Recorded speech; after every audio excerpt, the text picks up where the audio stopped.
ओम नमः शिवाय।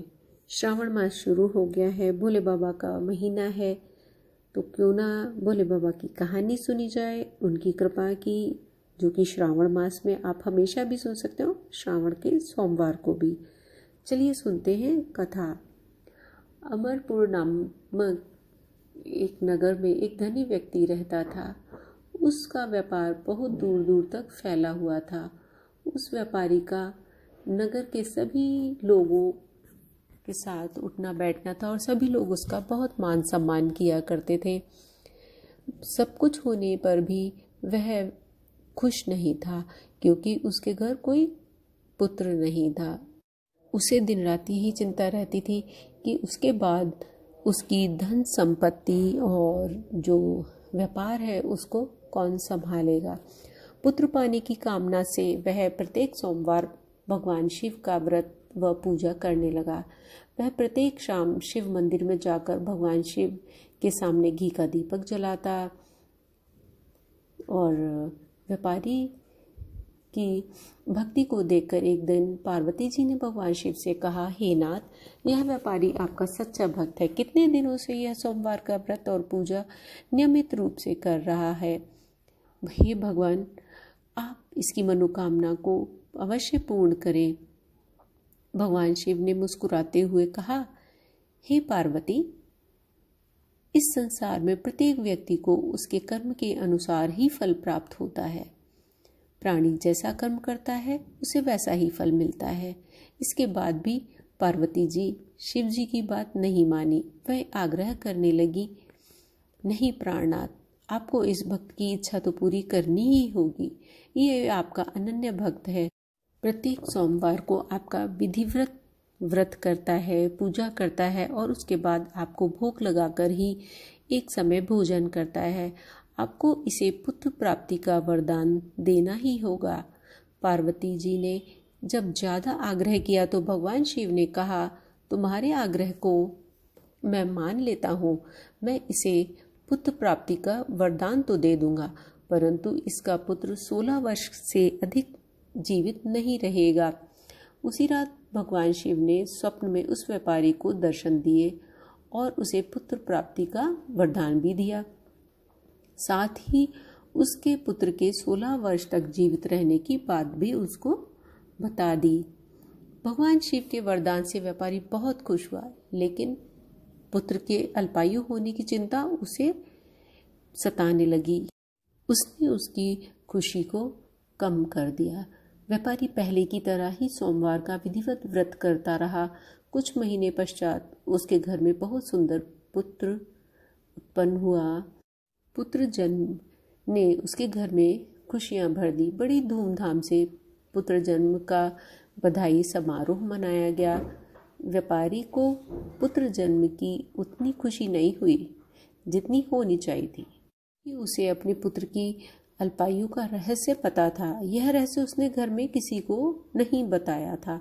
ब्राह्मणों ने नामकरण के दिन उसका नाम अमर रखा। जब अमर 12 वर्ष का हुआ तो उसने शिक्षा के लिए, जो उसके पिता थे, उन्होंने उसे वाराणसी भेजने का निर्णय लिया। व्यापारी ने अमर के जो मामा थे दीपचंद, उनको बुलाया और कहा कि अमर को शिक्षा प्राप्ति के लिए वाराणसी छोड़ आओ। अमर अपने मामा के साथ शिक्षा प्राप्त करने के लिए चल दिया। रास्ते में जहाँ भी वे दोनों जाते और या रात्रि विश्राम करते और ठहरते, वहाँ पर यज्ञ करते और ब्राह्मणों को भोजन भी कराते थे। लंबी यात्रा के बाद अमर और दीपचंद एक नगर में पहुँचे। उस नगर के जो राजा थे, उनकी कन्या का विवाह हो रहा था। नगर को खूब सजाया हुआ था। धूमधाम से विवाह की तैयारियां चल रही थी। निश्चित समय पर बारात आई, लेकिन वर के पिता को चिंता थी कि मेरा बेटा एक आंख से काना है।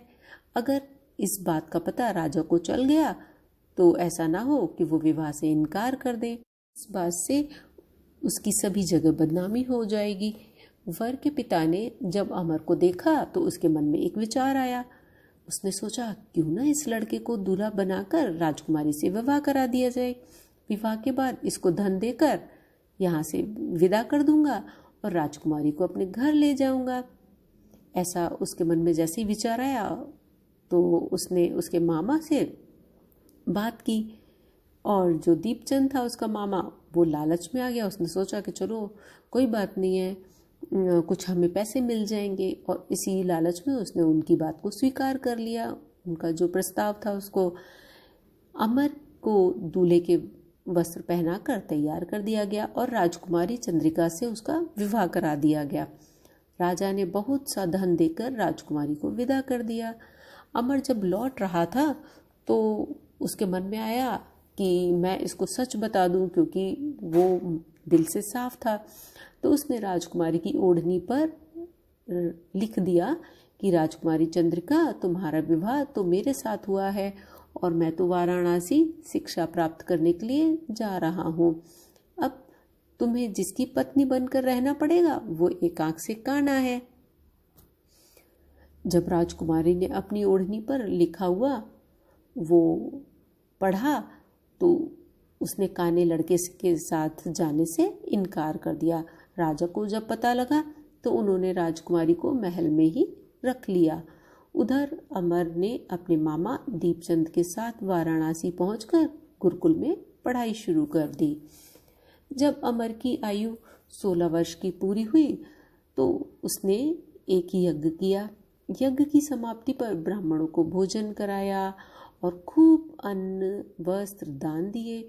रात को जब वह अपने कमरे में सोने गया तो शिव के वरदान के अनुसार शयनावस्था में ही अमर के प्राण पखेरु उड़ गए। सुबह सुबह जब उसके मामा ने अमर को मृत देखा तो वो अत्यंत दुखी हुआ और रोने लगा। आसपास के सारे लोग इकट्ठे हो गए, वे सभी दुख प्रकट करने लगे। मामा के रोने का स्वर समीप से गुजरते हुए भगवान शिव और पार्वती जी ने सुना। पार्वती जी ने भगवान से कहा, अरे प्राणनाथ, मुझसे इसके रोने के स्वर को सहन नहीं किया जा रहा, आप इस व्यक्ति के कष्ट को अवश्य दूर करें। भगवान शिव ने पार्वती के साथ अदृश्य रूप में समीप जाकर अमर को देखा तो पार्वती जी से बोले, हे पार्वती, यह तो उसी व्यापारी का पुत्र है, इसको मैंने 16 वर्ष की आयु का वरदान दिया था, अब इसकी आयु जो है पूरी हो गई है। पार्वती जी ने फिर भगवान शिव से निवेदन किया, हे नाथ, आप इस लड़के को जीवित कर दें, नहीं तो इसके माता पिता पुत्र की मृत्यु के दुख से रो रो कर अपने प्राणों को त्याग देंगे। इस लड़के का पिता तो आपका परम भक्त है, वर्षों से सोमवार का व्रत करते हुए आपका भोग लगा रहा है। पार्वती जी के आग्रह करने पर भगवान शिव ने उस लड़के को जीवित होने का वरदान दिया और कुछ ही देर में वो जीवित होकर उठ बैठा।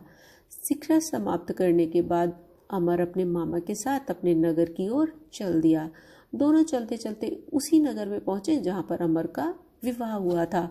उस नगर में भी अमर ने यज्ञ का आयोजन किया। समीप से गुजरते हुए नगर के जो राजा थे उन्होंने देखा कि यज्ञ का आयोजन हो रहा है, तो राजा ने वहां जाकर देखा और अमर को तुरंत ही पहचान लिया। यज्ञ के समाप्त होने पर राजा अमर को और उसके मामा को महल में ले आए और कुछ दिन उन्हें महल में रखकर बहुत सा धन वस्त्र आदि देकर राजकुमारी को विदा कर दिया। रास्ते में सुरक्षा के लिए राजा ने बहुत से सैनिकों को भी उनके साथ भेज दिया। दीपचंद ने नगर के पास पहुंचते ही एक दूत के द्वारा अपने आगमन की सूचना घर भेजी। अपने बेटे अमर के जीवित वापस लौटने की सूचना से व्यापारी बहुत ज्यादा प्रसन्न हुआ। उसने अपनी पत्नी के साथ स्वयं को एक कमरे में बंद कर रखा था। भूखे प्यासे रहकर वे दोनों अपने बेटे के आने की प्रतीक्षा कर रहे थे। उन्होंने प्रतिज्ञा कर रखी थी कि यदि उन्हें अपने बेटे की मृत्यु का समाचार मिला तो वे दोनों ही अपने प्राणों को त्याग देंगे। व्यापारी अपनी पत्नी और मित्रों के साथ नगर द्वार पर पहुंचा। अपने बेटे का जो विवाह हो गया इस समाचार को सुनकर और पुत्रवधू राजकुमारी चंद्रिका को देखकर उनकी खुशी का ठिकाना ना रहा। उसी रात भगवान शिव ने व्यापारी के स्वप्न में आकर कहा, हे श्रेष्ठी, मैंने तेरे सोमवार के व्रत करने और व्रत कथा सुनने से प्रसन्न होकर तेरे पुत्र को लंबी आयु प्रदान की है। व्यापारी बहुत ही अधिक प्रसन्न हुआ, क्योंकि सोमवार का व्रत करने से उसके घर में खुशियां लौट आई थीं। ओम नमः शिवाय। उम्मीद है आप सभी को ये कथा अच्छी लगी होगी और सभी लाभ उठाएंगे। सावन का महीना है, आप सभी सुनेंगे और लाइक करना बिल्कुल भी ना भूलें। ओम नमः शिवाय भी ज़रूर लिखें। मेरे चैनल को सब्सक्राइब करें, जिससे आने वाली जो वीडियोज़ हैं उनकी नोटिफिकेशंस आपको मिलते रहें। ओम नमः शिवाय। ओम नमः शिवाय। श्रावण मास शुरू हो गया है, भोले बाबा का महीना है।